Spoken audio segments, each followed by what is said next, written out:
Alright, here I am back for my second League video, and yeah, the first one was pretty long, so I'm going to try real hard to keep this one short, so let's get down to business. Laning! While obviously it is possible for you to do poorly in lane and still win the game, you don't need Scoob and the gang to figure out that winning your lane drastically increases your chances of being victorious. And if you want to carry the game, then you absolutely must win your lane. So here it is, a big fat pile of tips on how you can do a better job taking control of your lane. You know all those times you pestered streamers for general laning advice? Well, here it is, so pay attention. Okay, there are 4 big points you need to be aware of in order to be good at laning. Income, trading, minion control, and vision. Obviously, jungle isn't invited to this party, but I'd need another video to cover that. So let's start with number 1, income. The reason this is number 1 on the list is because there seems to be some confusion about what exactly it means to be winning your lane. And the answer to that is money, aka your ability to farm well. The character or team that has more money is much more likely to win the game just because they'll just play and be more powerful than the other guy and be able to make a bigger impact on the game. And CSing is by far the most reliable form of income in the game. And yeah, you can get rich off kills too, but 1 kill is worth what, about 20 minions? So even if you're harassing the shit out of your lane opponent and even manage to kill them, it may feel like you're winning, but if you look at the scoreboard and they still have 40 CS more than you, they're actually still ahead. If you're going to lane, you have to be able to farm well. A good number to aim for is about 70 CS by 10 minutes into the game. That's pretty solid. So go into a bot game and see if you can hit that, and do it using as few abilities as possible, just your auto attack. Granted, that doesn't mean you'll always be able to do that. Sometimes you'll get camped, sometimes you'll get zoned. It happens. But if you can't hit 70 by 10 against bots, then go into a custom game and don't come back out until you can. All right, number 2, trading and harassing. If farming is the meat of laning, then this is the potatoes. You need to be able to handle trading with your opponent, or you won't get to farm because you'll just get zoned and killed all day. So just to be clear, harass or poke is when you just get free damage on your opponent. They don't hit you back, usually because of a range advantage. But as soon as they turn around and punch you in the face right back, now you're trading. And whoever comes out of that with less HP lost the trade. So if you hit someone, it's basically up to them to decide which of those things it is. And while losing a trade is bad, it's definitely better than just sitting there taking free damage.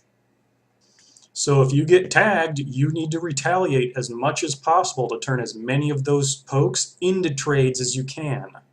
Now, the big difference in mentality between those two is that while you should always take free poke whenever you get the chance, you should never, ever try to trade with someone just because you feel like doing it.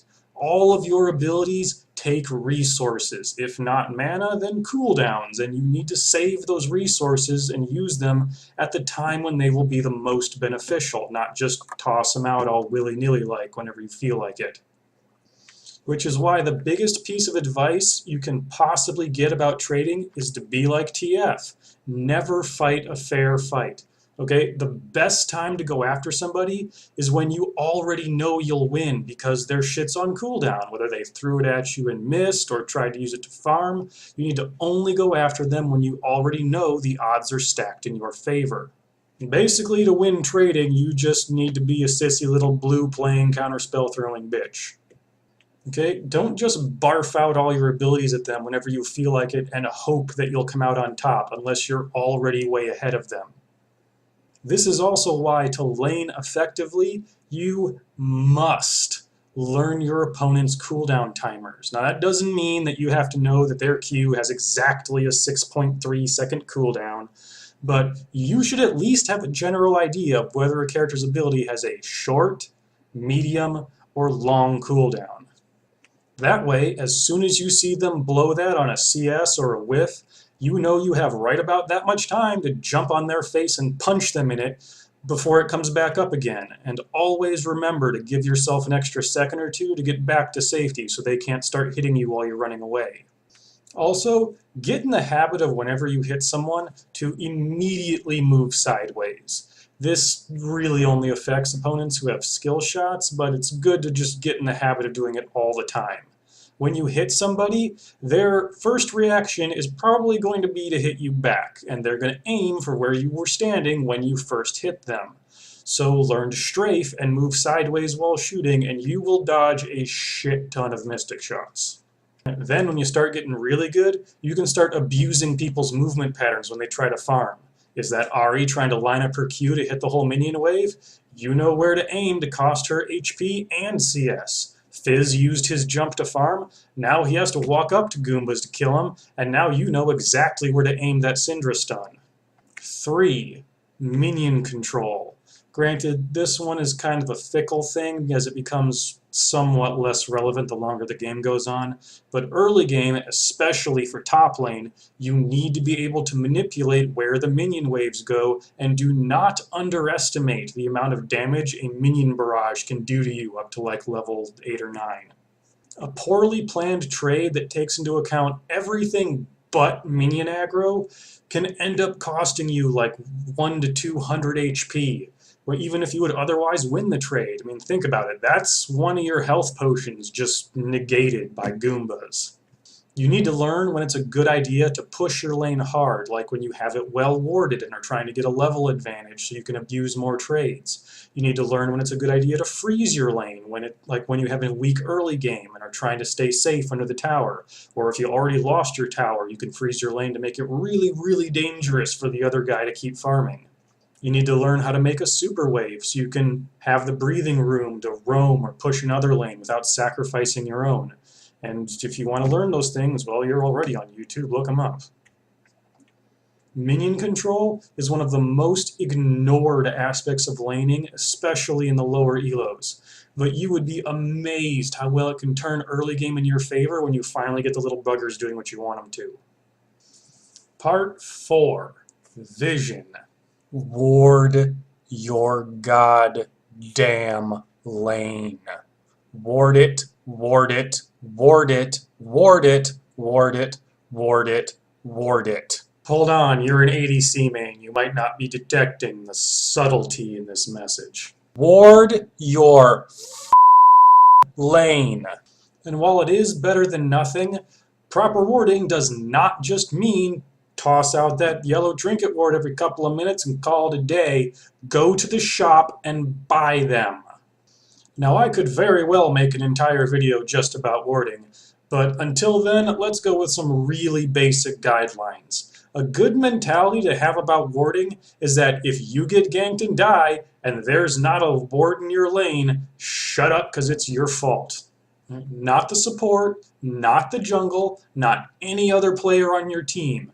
Your lane is your responsibility. If you don't know what's going on in and around your lane, then it is your fault for dying from ganks. And if you do stupid shit like pick a zero mobility character like TF mid, push your lane like you're trying to give birth to it, and have a jungle Rammus on the other team, and you don't even bother to drop your trinket ward, as far as I'm concerned, that's intentional feeding. Go ahead, try to tell me it's not. Quick, tell me one excuse there is for that shit. And reported.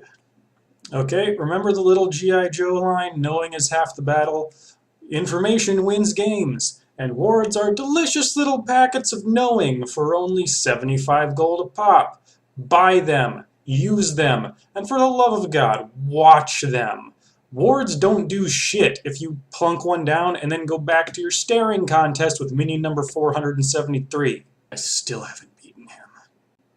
And there you have it, the 4 main pillars of laning. So now that that's covered, let's sprinkle on some lane-specific things that I'm really tired of seeing in every other game.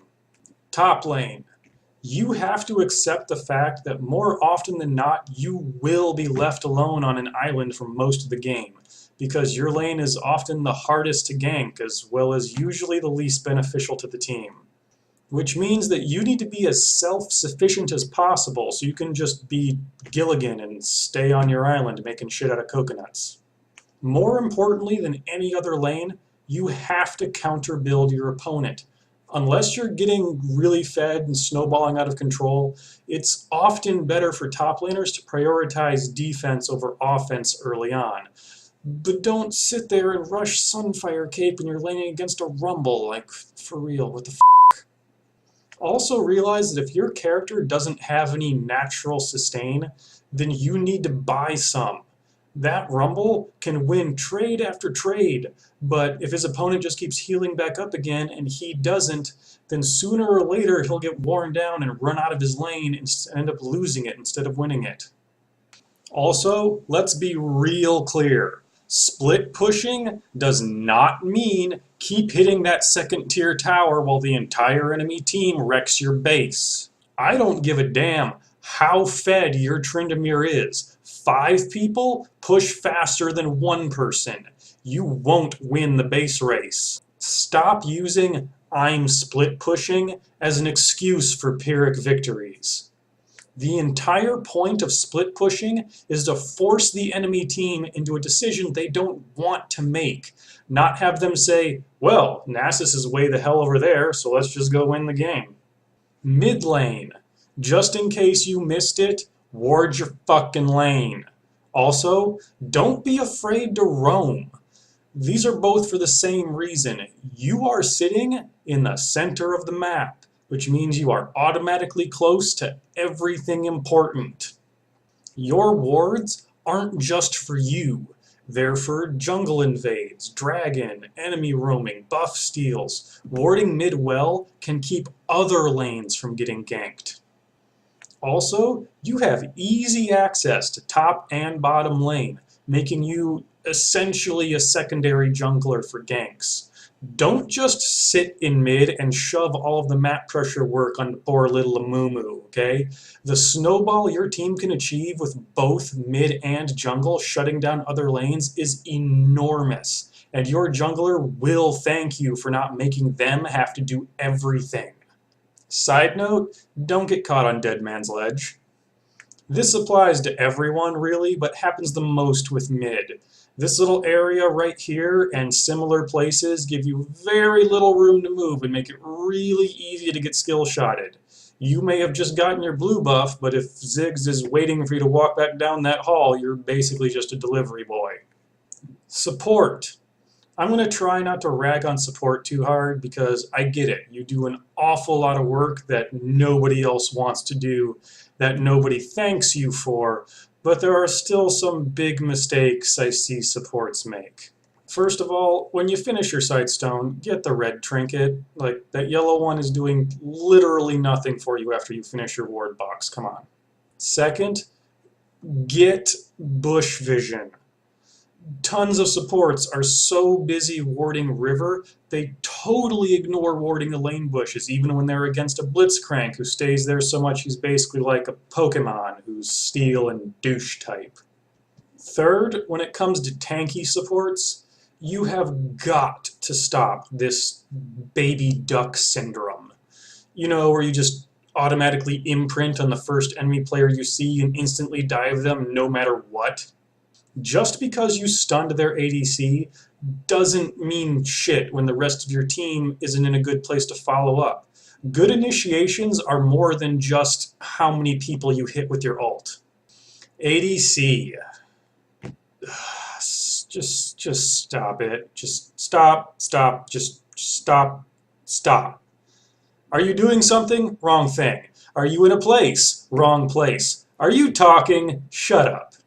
And if you insta-lock Vayne, there's this great new drink called Clorox. You should try it, you'll like it. For real, I would need another video just to cover how much you do wrong at every single part of the game. You know, like the part where you exist. But as far as just laning goes, your support has to baby shit you for the first 10 to 15 minutes of the game. It's their job to keep you alive because for that time, they are worth more than you to the team. Okay, Ezreal? Your support is your partner in lane, and you should treat them as such. They are not an excuse for you to do whatever you want and make blind idiot plays because, don't worry, your support will clean up all your messes for you. The best support in the world, playing the most OP character in the game, still cannot save you from your own stupidity. So get your head out of your ass and realize that you are, in fact, the biggest liability on your team, not the infallible Lord and Savior that you all like to think you are. But in the end, most of all, no matter what lane you're in or what role you're playing, there is one universal piece of advice. Don't die. Even if you have to miss CS, even if you let a kill get away, even if you have to lose your tower, just don't die. Because your death is not just the 300 gold the enemy gets from you. It's also the farm they'll get while you're dead. It's the roaming they'll do while you respawn. It's the towers and dragons and buffs they'll take while you're still walking back to lane. And it's the demoralization of your team when they realize they're stuck with the 8 billionth shitball instalock Yasuo this week. Besides that, always try to think from your opponent's point of view. If your flash is down and your lane is pushed, you should expect to be getting ganked, because that's what you would do if you were in their position. Just please stop this ridiculous bullshit where you're at half HP, balls deep down for the lane, and for some reason you just don't think the enemy Pantheon will ult you. Like, he has a button that says, get 300 gold now, and he's just not going to push it because what? He's feeling nice today? Stop giving your enemies ways to kill you, and you'll stop dying so much. Learning to control your lane and gain the advantage early will let you snowball to victory way, way more often than just sitting there and having to say, don't worry guys, we'll win in late game. So before you start complaining about elo hell, take a long, serious look at your laning skill, because you will always find something you could have done better. Thank you, and good night.